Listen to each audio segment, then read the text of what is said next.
ময়মনসিংহের ফুলপুরে ভারতীয় চোরাচালানের চিনি জিরা সহ 2 সমন্বয়ককে গ্রেফতার করে যৌথ বাহিনী। বুধবার 22 জানুয়ারি বিকেলে পৌর শহরের আমুয়াকান্দা এলাকায় অভিযান চালিয়ে তাদের গ্রেফতার করা হয়।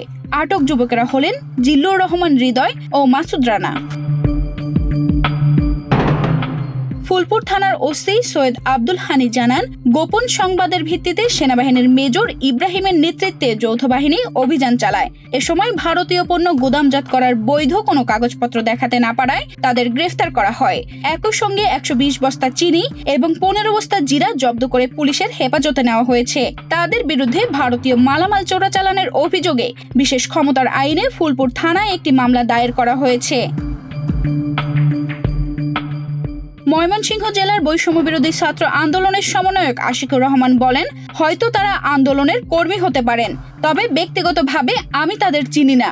আন্দোলনের কর্মী অথবা সমন্বয়ক যেটাই হোক, সুষ্ঠু তদন্তের মাধ্যমে তারা দোষী সাব্যস্ত হলে তাদের আইনের আওতায় আনা হোক।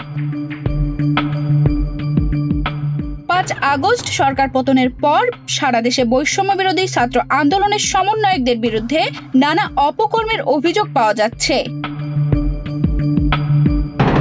তানজিদা রহমান ইনায়া, বাংলাদেশ প্রতিদিন।